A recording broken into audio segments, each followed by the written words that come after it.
Okay, settle in, because what I'm about to tell you is going to sound like something out of a horror movie, but I promise you, every single word of this is terrifyingly true. I still get chills just thinking about it, and sometimes, even now, months later, I wake up in a cold sweat, convinced I hear footsteps outside my door. Imagine this. You're lying in a hospital bed, recovering from what you thought was a minor accident, and a doctor, someone you've implicitly trusted, leans in, presses a crumpled note into your hand, and with wide, panicked eyes, whispers, "Don't go home, run." Was I wrong to immediately feel a cold dread creep up my spine? Was I overreacting to feel like my entire world was about to shatter into a million pieces? I mean, who says that? Who does that? Tell me, honestly, if you were me, what would you have done in that exact moment? What would you think was waiting for you if you did go home? Let me take you back to the beginning of this nightmare, to a time when my biggest worry was whether I'd hit traffic on my way to work. My name is Alex, and up until a few months ago, I lived what I considered a pretty normal, albeit somewhat unexciting, life. I shared a cozy little house in the suburbs with my husband, Mark. We'd been together for 10 years, married for 5, and honestly, things felt comfortable. Predictable. We had our routines, our inside jokes, our shared dreams of a future that involved 2 kids, a dog, and a slightly bigger house. Mark was a software engineer, brilliant and a bit of a workaholic, but he always made time for me. Or so I thought. He was tall, with kind, dark eyes and a laugh that could always make me smile, even when I was feeling down. I worked as a graphic designer, mostly from home, which meant I spent a lot of time by myself, especially when Mark was at the office. Looking back, I realize how isolated I actually was, how much of my world revolved around him. My best friend, Sarah, lived a few towns over, and while we'd try to meet up when we could, our lives were just getting busier. My parents lived out of state, and Mark's parents had passed away years ago, so it was really just us. The accident itself was mundane enough. I was driving home from the grocery store, distracted for a split second by a text message, a stupid, innocent text from Sarah asking what I wanted for dinner, and I swerved, clipping the curb and hitting a lamppost. Nothing catastrophic, thankfully. A few broken ribs, a nasty concussion, and a sprained wrist. My car was totaled, but I was alive. Mark rushed to the hospital, looking pale and worried. He stayed with me for hours, holding my hand, whispering reassurances. He brought me flowers, my favorite chocolate, and a stack of magazines. He even joked about how I was going to milk this for all it was worth, and I laughed, despite the pain. Everything felt normal, like a typical couple dealing with a bump in the road. He told me he loved me repeatedly, that he couldn't imagine life without me, and I believed him with every fiber of my being. The nurses and doctors seemed to genuinely like him, complimenting his devotion, telling me how lucky I was. I felt lucky. My hospital stay was supposed to be a short one, just a few days of observation for the concussion and to manage the pain from my ribs. I was restless, eager to get back home, back to my own bed, back to our routine. Mark visited every day, sometimes twice, always bringing me something, always with that concerned, loving look in his eyes.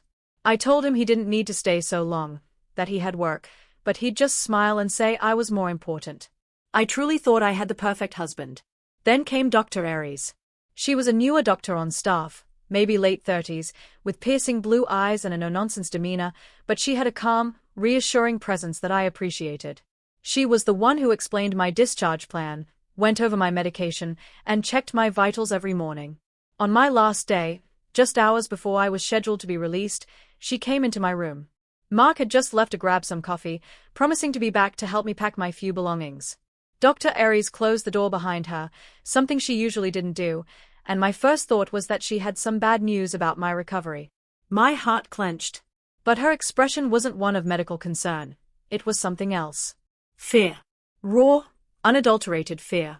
She approached my bed, her eyes darting to the door and then back to me. She didn't speak, just took my hand, not in a professional way, but in a grasp that felt urgent, almost desperate. That's when she slipped the crumpled note into my palm.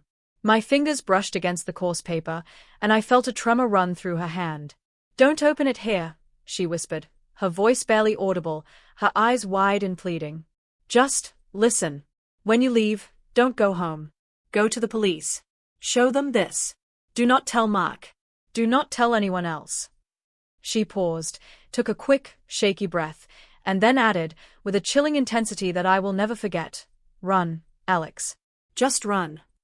Before I could even process what she was saying, before I could ask a single question, she squeezed my hand one last time, turned, and walked out of the room, leaving me alone with a piece of paper and a mind reeling with terror. My heart was pounding so hard I thought it would burst through my chest. My hands were shaking. I waited, listened, trying to hear if she was still outside the door. Silence. I carefully unfurled the note. My eyes scanned the hastily scrawled words, and the blood drained from my face. "Your husband, Mark. He tried to tamper with your pump. Said he was adjusting it, but he was increasing dosage of your pain meds to dangerous levels. Caught him twice. He also made strange inquiries about your medication and prognosis.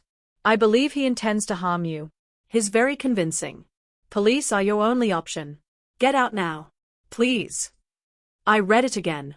And again. Each word was a punch to the gut. Mark. My Mark?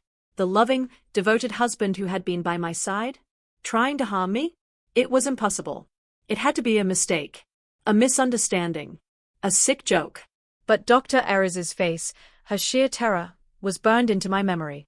It wasn't a joke. It was real. And suddenly, every little thing, every interaction, every look, every touch from Mark over the past few days, weeks, even months, started to twist into something sinister in my mind. The way he sometimes lingered a little too long when I was sleeping. The way he always insisted on making my morning coffee, even though I preferred to do it myself. The slightly unsettling way he'd stare at me sometimes, not with love, but with an unreadable intensity. No, I was overthinking it. Paranoia. The concussion must be making me paranoid. But what if it wasn't? What if Dr. Ares was right? What if the man I shared my life with was trying to kill me? The thought was so grotesque, so horrifying, that my body started to tremble uncontrollably. I knew I couldn't just dismiss this. I had to do something. But what? My phone was on the bedside table. I could call Sarah. Or my parents. But Dr. Ares said not to tell anyone, especially not Mark. And she specifically said police. Just then, the door opened, and Mark walked in, a cheerful smile on his face, 2 cups of coffee in his hands. "Hey, sleepyhead," he said, handing me a cup. "Ready to bust out of here?" My heart leaped into my throat. He looked so normal, so loving. How could this be true?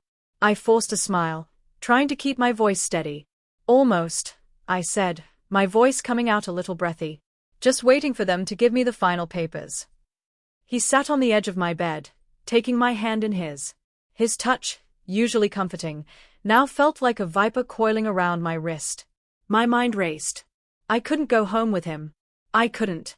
So that's the situation I was in, trapped in a hospital room with the man I was now convinced wanted to kill me, holding a note that screamed betrayal and danger. I had to make a choice, and quickly. Every fiber of my being wanted to deny it, to believe that Dr. Ares was mistaken, that my husband was innocent. But the cold, hard logic of the situation, and the sheer desperation in her eyes, wouldn't let me. Before I tell you what happened next, what choice I made, I want you to pause this video right now, go down to the comment section, and tell me what you would have done in my shoes. Would you have confronted him? Would you have tried to sneak away? Would you have pretended everything was fine and gone home, hoping for the best? Seriously, I need to know your thoughts on this, because I felt utterly and completely alone in that moment. I pretended everything was fine. I forced myself to smile, to laugh at his jokes, to let him help me with my bags, all while a frantic plan formed in my mind. I knew I couldn't go home. I had to get away from him, and I had to get to the police. My discharge papers were ready. A nurse came in, gave me a final check, and went over the instructions one last time. Mark was talking animatedly about what he'd cook for dinner to celebrate my return home, how he'd run me a bath, how he'd bought a new movie for us to watch. Each word felt like a lie, a carefully constructed facade to lure me into a trap. As we were walking out of the hospital, I started feeling dizzy. It wasn't entirely an act. The concussion was still there, and the emotional stress was overwhelming. I swayed a little, stumbling against him. "Whoa, take it easy," he said, his arm going around my waist, tightening in a way that suddenly felt possessive, not protective. "Maybe we should wait for a taxi. You're not looking so good." This was my chance. "No," I said, trying to sound a little weak. I think some fresh air will do me good. Let's just walk to the car. It's not far. Our car, the one he'd driven to the hospital, was parked in the general parking lot, a short walk away. I needed to buy myself some time, to create an opportunity. As we reached the main entrance, the automatic doors hissed open. My eyes scanned the busy street, looking for anything, anyone. That's when I saw it. A police car, parked illegally right by the curb, 2 officers inside, seemingly filling out paperwork. A beacon of hope. My heart leaped. "Mark," I said, my voice still a bit wobbly, "I think I need to sit down for a second. My head is really pounding." I gestured vaguely towards a bench just a few feet from the police car. "Just for a minute." He looked a little annoyed, but then softened. "Okay, honey, whatever you need." He guided me to the bench, and I sat down, careful to keep my body between him and the police car. My hand was still clutching the note, hidden in the folds of my gown. I prayed he hadn't noticed. I took a deep breath, trying to calm my frantic thoughts. I had to be subtle. I had to be quick. I looked at the police car again. One of the officers was looking down at his notepad, the other was scrolling on his phone. This was it. Now or never. I pretended to reach into my bag for a tissue, fumbling with the clasp, my eyes on Mark. He was looking at his phone, probably texting someone.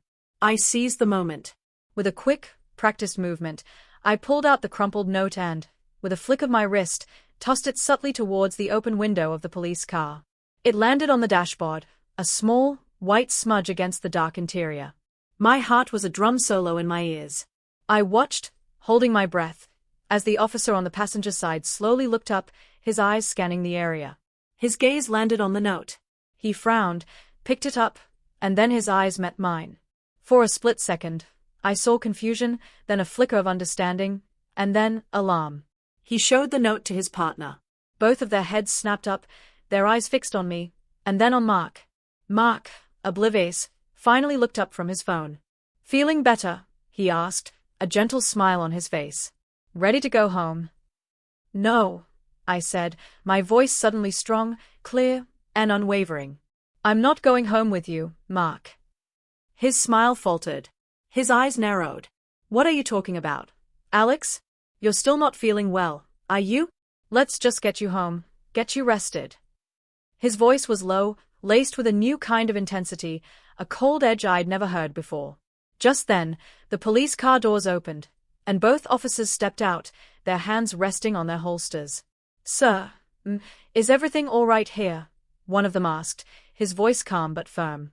Mark's face went from concerned husband to furious stranger in an instant. His eyes darted from the officers to me, then to the note he must have finally seen them holding.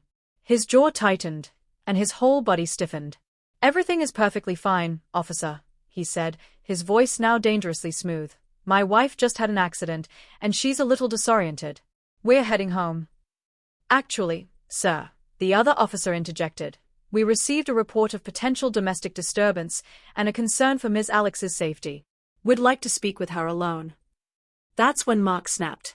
The mask fell away completely. His face contorted into a snarl, his eyes blazing with a cold fury that made my blood run cold. He lunged for me, his hand reaching out, not to comfort, but to grab. Before he could reach me, the officers were there, blocking him, pulling him back. "Sir, step away from your wife," one of them commanded, his hand now firmly on his weapon. "She's my wife," Mark roared, his voice echoing through the busy street, startling passers-by. "You have no right. She's sick, she doesn't know what she's saying." But his words were hollow, filled with a desperate rage that exposed the truth. "They separated us." One officer stayed with Mark, who was now screaming, protesting, demanding to know what was going on. The other officer led me away, asking if I was okay, if I needed medical attention. I just nodded, trembling, handing him a copy of Dr. Ariz's note that she had subtly slipped into my hand, wrapped in my discharge papers, just before she'd given me the first one. She had anticipated this. She was a hero. The next few hours were a blur of police stations, statements, and a terrifying revelation. The police, taking Dr. Ariz's note and my frantic explanation seriously, started investigating immediately. They went back to the hospital. Dr. Aries, bless her brave heart, had already documented everything. She had kept meticulous records of Mark's attempts to interfere with his suspicious questions, his strange behavior. She had even installed a discreet camera in my room, not just for my safety, but to gather evidence. The footage, played back at the police station, was chilling. Mark, in a quiet moment, adjusting my pump, his face a mask of concentration, his actions not those of a loving husband, but a calculated predator. He would increase the dosage, then decrease it, trying to make it seem like an accident, a malfunction. He was trying to overdose me slowly, subtly. The motive? Greed. We had a substantial life insurance policy, and he had recently taken out a second, even larger one, without my knowledge. He had also been secretly accumulating massive gambling debts, something I had no idea about. He was in deep, and my death would have solved all his financial problems. He had been planning this for months, perhaps even years, subtly isolating me, making me dependent, setting the stage for a tragic accident. The night I discovered why Dr. Aries said don't go home, run, was the night I realized my entire marriage had been a lie. The man I loved, the man I trusted, was a monster. He was arrested right there at the hospital, based on Dr. Aries' testimony, the camera footage, and the initial police questioning. His denials, his rage, his pathetic attempts to manipulate the situation, it all crumbled under the weight of the evidence. The aftermath was a long, painful process. The divorce was messy, the legal battles even more so. My family flew in immediately, horrified and heartbroken for me. Sarah never left my side. I went into therapy, struggling with the betrayal, the fear, the sheer magnitude of what I had almost lost. I had to sell the house, sever all ties, rebuild my life from scratch. It was terrifying, but I was alive. I was free. Mark was eventually convicted, thanks to Dr. Aries' bravery and the overwhelming evidence. He received a hefty sentence, and the thought of him locked away, unable to hurt anyone else, provides a small measure of comfort. This whole experience changed me profoundly. I'm more cautious now, more aware, but also, paradoxically, stronger. I learned that trust is a fragile thing, and sometimes, the people closest to you can hide the darkest secrets. But I also learned about incredible bravery, the courage of a doctor who put her career, and possibly her life, on the line to save a stranger. I'm still healing, still piecing myself back together, but I'm doing it with an unwavering resolve to live a full, authentic life, one free from fear and deception. So, that's my story. A truly harrowing journey that started with a doctor's whispered warning. If you were on my side, if you felt the fear and the betrayal with me, please, like this video. It helps me know that I'm not alone in this. Subscribe for more stories like this, because sharing these experiences, good or bad, is how we connect, how we learn, and how we heal. And please, share your final thoughts on this whole mess in the comments section below. I want to hear what you think, what you would have done, and any advice you might have for someone going through something similar. I'll see you all in the next story.